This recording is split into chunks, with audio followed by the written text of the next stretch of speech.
Welcome to WhiskyCast, cask strength conversation featuring news and interviews from the world of whiskey. I'm Mark Gillespie, and this is episode number 1109 for May 18th, 2025. Coming up in a few minutes. It's at times like this when you taste 50-year-old whiskey that you think of, the people that are working here and the people that have passed on, whose hands were involved in producing this whiskey. So, it's a very special honour and privilege, to be honest, to present something like this to the world. Ireland's Midleton Distillery is celebrating a couple of milestones this year. The 200th anniversary of the original distillery's opening in 1825, and the 50th anniversary of that distillery's closing, and the current Midleton Distillery's opening in 1975. Kevin O'Gorman is the master distiller for Irish Distillers, and he'll join us on this week's WhiskyCast In-Depth to talk about two very special whiskeys released to celebrate the anniversaries, as well as the newest Midleton Distillery that's under construction right now. I'll also have the What I'm Tasting This Week department, behind the label, and much more. The news is next on this week's WhiskyCast. Hello, Gabriel Cardarella for Jewers. The 2025 release of our Jewers 19-Year-Old Champions Edition is a masterpiece, crafted for those who appreciate the finer things, whether on the course or in a glass. More on that in a moment. Let's begin with the week's news. It's brought to you by the Dalmore. Colorado's Old Elk Distillery has been sold to Ohio-based Middle West Spirits. The distillery's tasting room in Fort Collins, Colorado has been closed, and Middle West CEO Ryan Lang told me operations will be moving to Middle West's facility in Columbus, Ohio. Old Elk's has a very distinct path on how they process, and they have a very good following from a customer base. The opportunity presented itself, and it kind of fit within our long-term strategy as a company. It's something that we're very happy we were able to pull off. They have a very distinct way of processing, as do we. Our intention is not to change a thing on that, just provide more power on the operations side to continue pushing their processes, and then we have ours as well for Middle West. So, we're very fortunate that we're able to bring the two together. Will you be moving Old Elk production to Ohio? We are. Yep, we are. So we're in the process of ironing that out now. We have some pretty sizable systems here in Ohio that allow us to do that. We'll be bringing their processes here over time. It's not going to happen immediately, but we will be doing that to streamline some of the operations. What happens to the current Old Elk staff? We're working on bringing them into Midwest. So we're in the process of ironing that program out right now. It's going to take a little bit of time to figure out where the pieces fit, but that's in process as we speak. So we're very excited about it. We'd like to have everybody move to Ohio as much as possible. Obviously, we've got sales departments and stuff that are going to blend together and things like that, but we're in the process of ironing that as we speak. What about the future of Greg Metz? Does he stay with the brand? Yeah, we're still talking to Greg. Obviously, we're still working with Greg as much as we can, and hoping to see him up here in Columbus very soon. Spoke to him just yesterday. The irony is he's about 80 minutes from me, so he's just down the road in Cincinnati, so it's very convenient. So yeah, the goal would be to figure out our path forward with Greg as well. Tell me about Middle West Spirits and the expansion of it, because you guys have been doing a lot of contract stuff too, right? Yeah, so, we've been around this is our 18th year, going on 19th year in market. So we've been around for some time. We heavily focus on infrastructure. So building out capacity, building out capabilities, from agricultural capabilities all the way through to distillation, storage capabilities and capacities, packaging capacities, and things like that. So we've gone through several upgrades over the years, and just finished our new plant in the end of 23 and got it operational in 24. We do a lot of co-man. We do produce for a lot of other companies. We have for a long time, quietly. We've just worked under the radar and developed that business model as we were laying up our stock as well. We a long time ago took the stance on our end that we were going to put everything in a bottle that we made, which is as you know, a much longer road.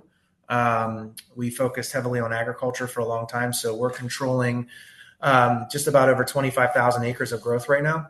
We work with our farmers in Ohio, and we have very specific seeds that we have worked with over the decades. And laying up as much as we can and waiting for it to get old, which is, heck of a process. So this comes at a time when the craft industry is contracting somewhat. Yeah. What do you see as the future for the craft spirits industry? Yeah, there's certainly some changes happening. I've been in this long enough to see some ebbs and flows in the category, distribution ebbs and flows, how distribution handles craft, how it's grown. COVID obviously rapidly ramped up consumption, right? 2020, if you look at the statistics, there's some serious jumps in buy. And I see it coming back down to normal levels of growth. I do. Crafts, got headwinds against it. It's a challenging market. It's challenging on the distribution side. And as more distributors consolidate, there has to be some changes to the way products are distributed. We believe that, we're going down the bottom of a trough of the next evolution of spirits in general, beer, wine, spirits. And, there is one thing that I do know is that, we always go through ebbs and flows as the categories move along over time. And we're in one right now. Craft needs help, and it's going to need more help for distribution and stuff like that. So, we're very bullish on the market long term, but we know we're in a little bit of a lull right now. No price for the sale was announced. Another distillery is closing its doors. The Dublin Liberties Distillery in Dublin, Ireland, laid off its production staff this week and will close its visitors center on Tuesday, according to comments on social media from affected staff members. The distillery is owned by Quintessential Brands and reportedly never made a profit since opening in 2018. A spokesperson for Quintessential Brands told the Irish Independent the closing is only temporary and the company has been affected by the headwinds affecting the entire Irish whiskey market. A court hearing is set for Tuesday in Dublin's High Court in a lawsuit filed by a former sparring partner of Proper No. 12 founder Conor McGregor. Artem Lobov claims the idea for the whiskey was actually his and that there was an oral agreement to give him a 5% stake in the brand. Proper No. 12 was sold to Proximo Spirits in 2021, and the company cut ties with McGregor last year following a civil suit in which McGregor was found liable for sexual assault. McGregor has denied that there was any agreement with Lobov. Meanwhile, Proximo has now released a 13-year-old single malt under the Proper No. 12 banner. The whiskey was distilled at Bushmills and was matured in a combination of first-fill ex-bourbon barrels and second-fill European oak ruby port casks. It'll be available in 6 U.S. states with a recommended retail price of $60 a bottle. Chapelgate Whiskey Company is out with a revival of its J.J. Corey Battalion single-grain Irish whiskey. Battalion is matured for 6 years in first-fill bourbon casks, then finished in tequila casks for 3 years. It's priced at $80 a bottle. Kentucky's New Riff Distilling is out with its first 10-year-old whiskeys, a bourbon and a rye. The first decade whiskeys will be available exclusively through the New Riff Whiskey Club and at the distillery's tasting room in Newport, Kentucky. The price tag is $89.99 a bottle. Blue Run Spirits has unveiled the third edition of its Flight series. Like the first 2 editions, this one was created by Blue Run's Shailen Gammon, but it's different in that all 6 whiskeys in the series are a blend of bourbon and rye whiskeys. They come from Castle and Key, Bardstown Bourbon Company, and a third unnamed distillery, and are all between 5 and 6 years old. Each bottle carries a recommended retail price of $125. Knob Creek has released new single-barrel cask-strength bourbon and rye whiskies. They come from the same batches of barrels used for Knob Creek's private barrel selection program and will be available nationally with a recommended retail price of $69.99 a bottle. Highland Park has a new Orkney exclusive bottling. Swallow's Return is a 16-year-old single malt, matured in American and European oak sherry seasoned casks. It's available at the distillery and to Highland Park Inner Circle members for £125 a bottle. And finally, a couple of personnel moves to mention. Midleton Distillery manager Graham Yunson is retiring after 34 years in the Scotch whisky industry, and Lofted Spirits has promoted Dan Calloway to master blender for its Bardstown Bourbon Company and Green River distilleries. You can keep up with the latest whiskey news all week long at whiskeycast.com and in the WhiskyCast community app. The news is brought to you by the Dalmore. Hello, Richard Patterson here, Master Distiller, Master Blender for the Dalmore. You know, whenever the team and I are in the world sharing our exceptional single malt, we like to keep in touch with Mark Gillespie and the latest news from WhiskyCast.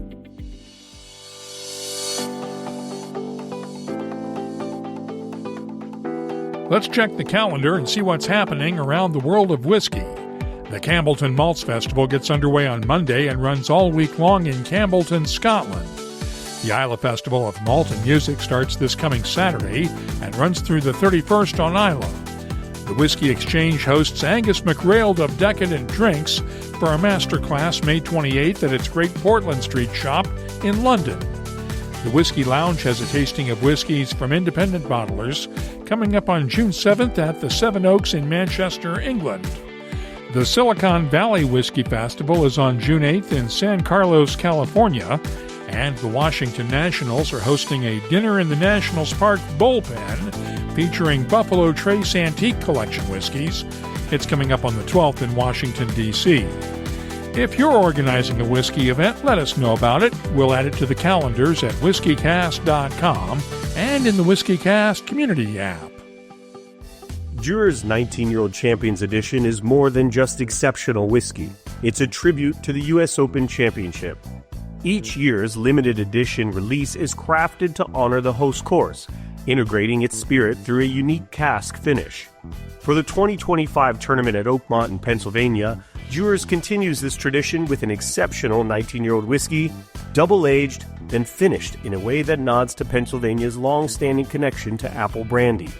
Created by six-time Master Blender of the Year Stephanie McLeod, this year's edition is finished in Calvados apple brandy casks, imparting layers of green apples, apricots, citrus, warm spice, and a touch of honey.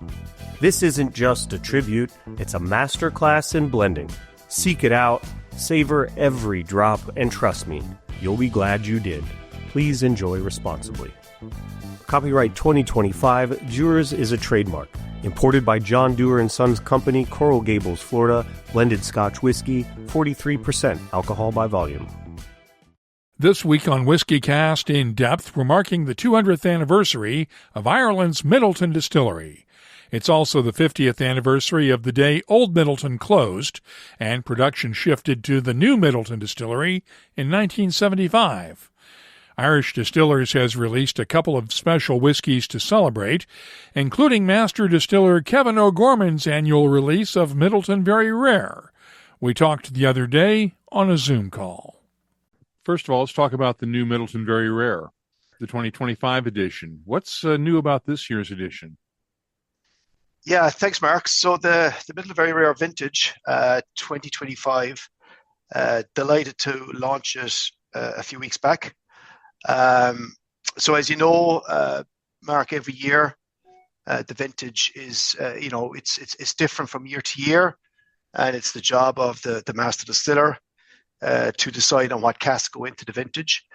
So this year, I suppose what makes it different is that for the first time, we've included 6 different distillate styles in the vintage. We have 3 single pot still styles, or light, medium, and heavy style. And then on the grain side, we've included 3 different grain styles of whiskey as well. In the warehouse, we had some 22-year-old, what we call select batch grain, which has a different mash bill mark. So we use barley and malted barley in the mash bill for this particular grain. It's distilled in the Barry Crockett Stillhouse, the old Stillhouse. And then we have another small batch, select batch grain, which is also distilled in the Barry Crockett Stillhouse. And we had some 21-year-old of that as well. So I included 2 of those parcels along with the other 4 styles to give us 6 different styles of whiskey in the 2025 vintage.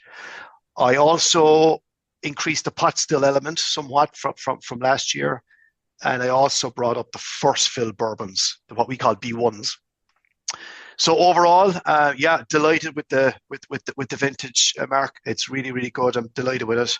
The bottle itself, because it's the 200th anniversary, it's a special commemorative bottle where we have a 200-year stamp on the front, and we also have some different label on the front as well. Showcasing, I suppose, the old distillery in terms of the water wheel and stuff. So it's a really, really beautiful label. Delighted with the whiskey. So yeah, it's really good. Very happy. For those who are not familiar with the way you guys work at Midleton, explain how you're able to fine-tune the stills to produce 6 different types of pot still and grain whiskey. Yeah, so in this case, in general, we produce 3 styles of single pot still. And for your listeners, single pot still is made from a mash bill of unmalted barley and malted barley. It's distilled in copper pot stills, triple distilled, and it comes off the final still at about 84% alcohol. We reduce it down in Midleton to 63%, and then we fill it into a range of casks, and all those casks are matured in the one distillery, i.e. here at Midleton, hence the name single pot still whiskey. We can produce different styles of pot still, and we do that by adjusting the cuts. So by prolonging the cut, we can include some of those heavier compounds, giving us a heavier style of whiskey. And by shortening the cut, we can get a lighter style of whiskey. So we have a range from light to medium to heavy style. The lighter style would be, kind of citrus, cereal, aromatic. The medium style would be orchard fruits, fresh apple, green apple, ripe pear. And then the traditional style, the heavier pot still, will be aromatic oils, quite spicy, and quite heavier and more intense flavor. So they're the 3 styles that we produce on the single pot still side, which were included in this year's vintage. And then on the grain side, as you know, we have the old grain columns, which were installed in the Barry Crockett Stillhouse in 1975. And we produced 2 particular styles of grain whiskey there. One is made from a mash bill of maize and malted barley. And then the other style of grain is made from a mash bill of unmalted barley and malted barley. Okay, so we have 2 styles. Both are quite distinctive in the sense that they have a lovely butterscotch toffee note, nice heightened sweetness, quite fresh, nice citrus notes. And then we have our signature grain, our Midleton signature grain, which is produced on the new columns, which were installed in 2013.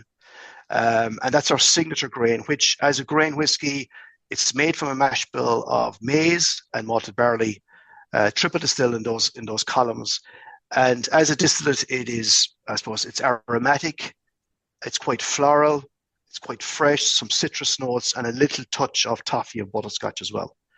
And then I suppose the trick really, Mark, is putting all those 6 styles together and bringing out the best of that, so that I suppose really the output is greater than the sum of the parts, which I think the vintage 2025 is. So very, very complex, lots of flavors. And again, all those distillates for the vintage are matured in ex-bourbon barrels. That's one of the key features of the vintage, is that it's all ex-bourbon barrels. First fill, sometimes second fill, and even sometimes we put some third fill in as well. So they're all ex-bourbon, so there's no wine, there's no fortified wine. It's very much about the ex-bourbon barrels. You mentioned the 200th anniversary of Midleton Distillery a few minutes ago. You released the final distillate from Midleton with the Silent Distillery series. How was that whiskey? Yeah, it was wonderful. We had a special occasion, Mark, on April the 10th for the launch of Chapter 6, which, as you've said, is the very last drops. The event was called The Last Drops. So I suppose just to explain to your listeners that the old Midleton Distillery was founded in 1825 by the Murphy family. And it continued distilling up to 1975. And in 1975, Irish Distillers built a new distillery adjacent to the old one. And hence, in 1975, the old distillery fell silent. And that included the largest pot still in the world, which is about 145,000 litre capacity. It's enormous. You've seen it before, Mark. You know how big it is. And, the old worm tub, the old water wheel, which is still there as well. So that distillery fell silent. But Max Crockett, who was the master distiller at the time, had the vision to set aside a number of casks of different styles. And we kept those whiskies. His son, Barry Crockett, who became master distiller in 1981, looked after those casks. Brian Nation, who became master distiller in 2013, looked after those casks. And of course, I suppose I had the honor of, from 2020 onwards, revealing these whiskies to the world, which was very special. And I suppose the whole collection, we call it the Silent Distillery Collection because that distillery is silent. It'll never open again. That's one thing for sure. It was a range of whiskies from 45 years old to 50 years old. They were all quite different in their style. For example, the first one, Chapter 1, which was a 45-year-old, which was launched in 2020. That was actually a single peated malt from the old distillery, which I suppose we're not renowned for in Midleton. So it was an innovation back in the early 70s. So that was Chapter 1.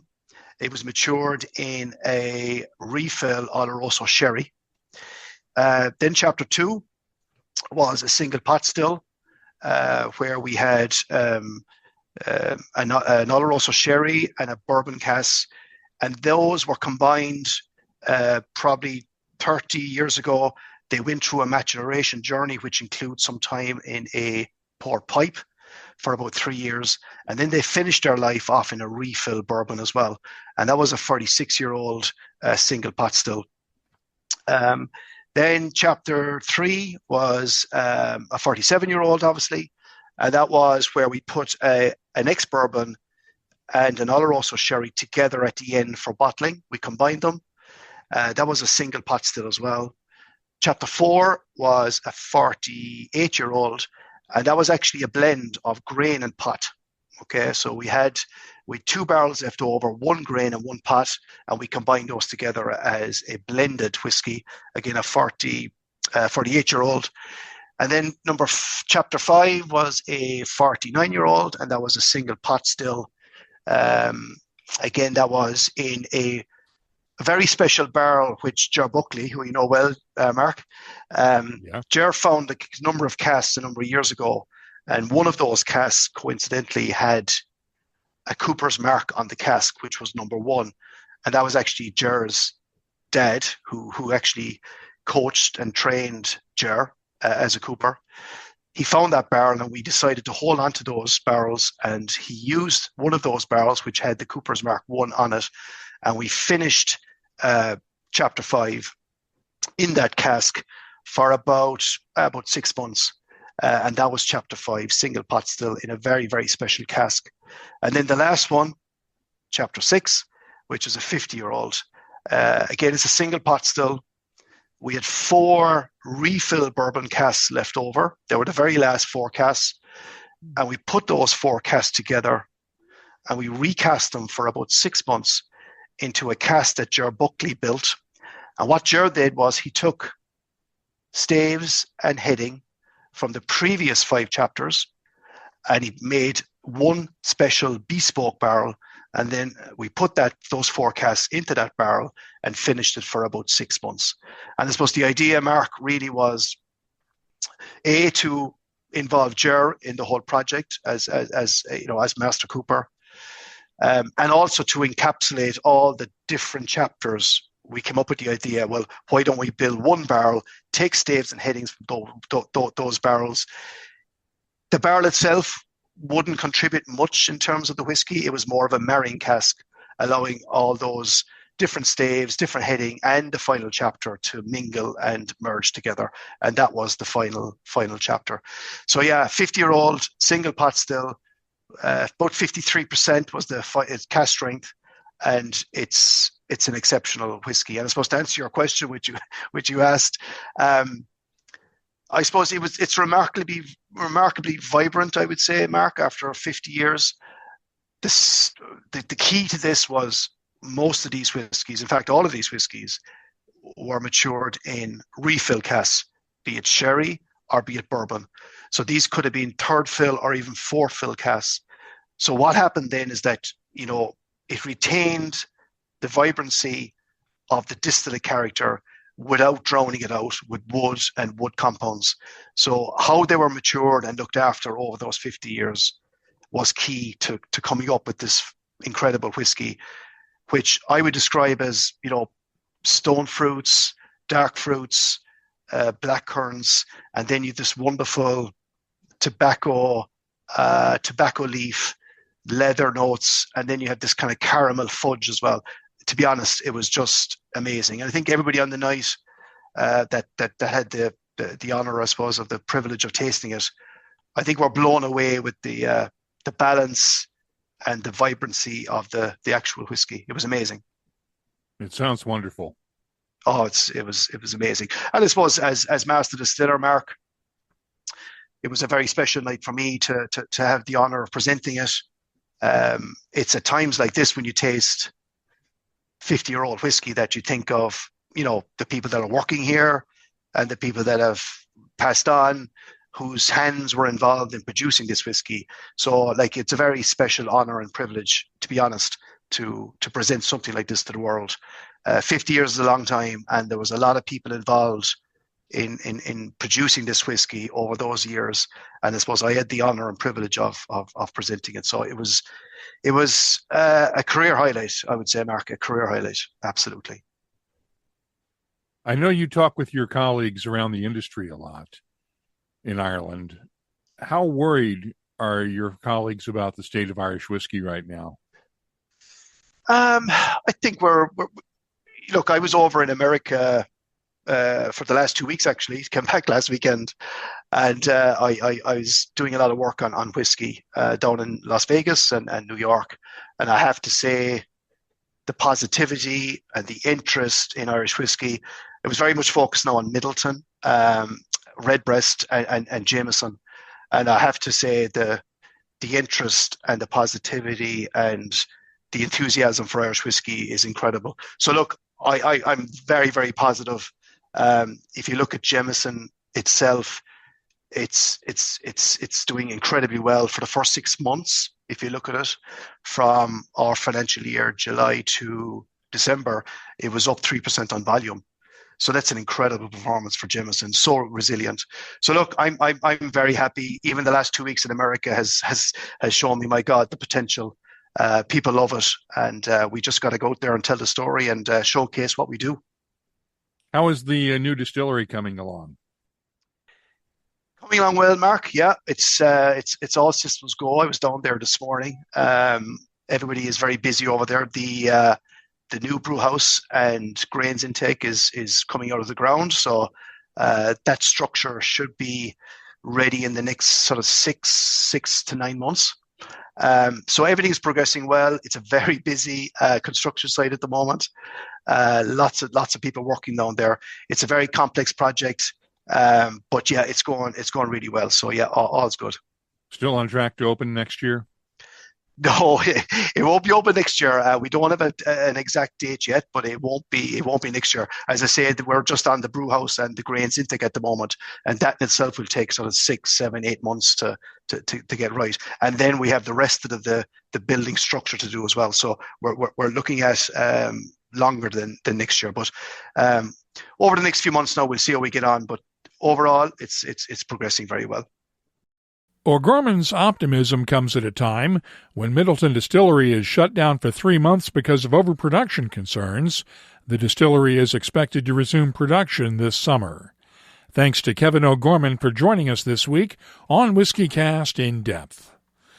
Let's start the What I'm Tasting This Week department with the Midleton Very Rare Silent Distillery Series Volume 6. As Kevin said, it's a 50-year-old single-pot still Irish whiskey, bottled at 53% ABV. The nose has touches of lemon zest, baking spices, manuka honey, and dried flowers.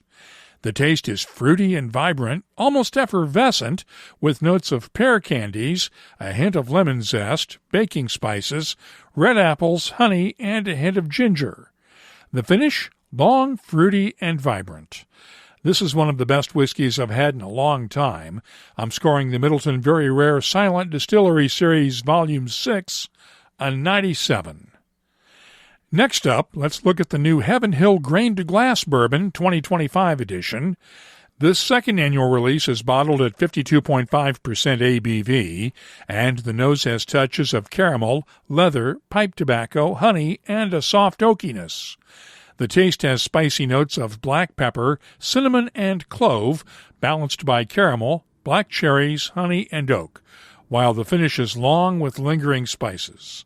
It's a worthy addition to the Grain to Glass range, and I'm scoring it a 93.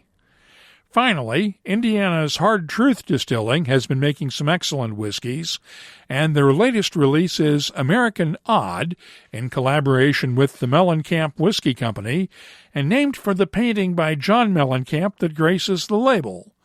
It's a bottled-in-bond sweet mash bourbon, bottled at 50% ABV, and the nose has notes of caramel candy, peaches, baked apples, honey, and vanilla. The taste has a nice balance of black pepper, cinnamon apples, peaches, and honey, while the black pepper dominates the long finish. I'm scoring the Hard Truth American Odd Bourbon a 94. I'll be adding these tasting notes to our searchable list of nearly 3,900 different whiskeys from all over the world. Check it out this week at whiskycast.com. Let's open up the WhiskyCast community app and see what people are talking about this week in our community segment. HRC took some time from his trip to Scotland to share some photos with us, and this comment: enjoying a dram by the fire after another day on the Isle of Skye and visiting a bucket list distillery today, Talisker. Much as you'd expect for Diageo in terms of the tour and tasting, somehow they always manage to keep on pace yet still be willing to chat and field questions. Was able to taste a wonderful distillery exclusive and a very nice bottle-your-own Amontillado finished 9-year-old. Thanks for sharing that, HRC. Talisker is still on my bucket list of distilleries to visit. I'll get there one of these days. Dan is also traveling around Scotland, and the recent news of coming layoffs at Isle of Harris Distillery don't seem to have dampened the spirits there, according to Dan, who says, "Lovely we look round Isle of Harris Distillery today. Many thanks to Marie and others in the Visitor Center for having time to chat. Great-looking place and top whiskey, too." Had several comments on the closing of the Dublin Liberties Distillery. Suzanne posted this: "This is so sad. They had a really cool place going there." And Christopher Glenn had a comment and a question. "Terrible news. I had hoped to visit them on my still unplanned trip to Ireland. Mark, can you provide any further info on the Dead Rabbit connection? The article states they own the brand. I had been under the impression it was a contract filler for the bar. Thanks, as always." Well, Quintessential Brands owns the Dead Rabbit whiskey brand, and my understanding has always been that it licensed the name and logo from the bar's owners to use on its whiskeys. If you have a comment, question, or suggestion, we'd love to hear from you. Just download the free WhiskyCast community app from your app store and join the conversation. You can also find us on social media. We're on Blue Sky, X, Threads, Instagram, and Facebook at WhiskyCast. And the email address is comments@whiskycast.com. Let's close out the show now with Behind the Label, our look at the history, science, and people who make whiskey unique.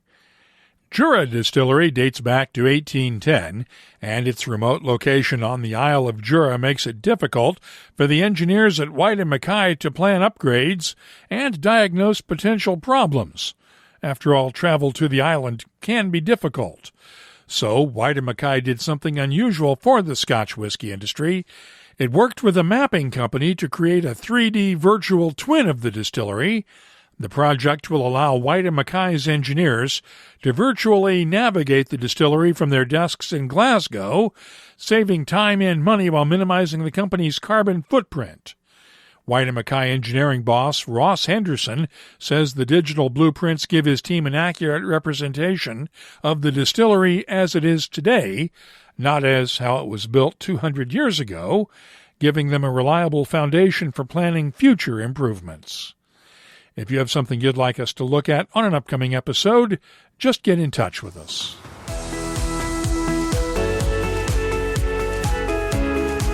That's all for this episode of WhiskyCast. You'll find links for the stories in this episode in our show notes at whiskycast.com.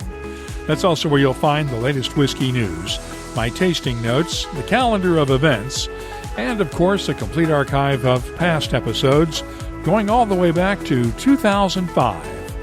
We'd love to hear from you. Download the free WhiskyCast community app from your app store or find us on social media.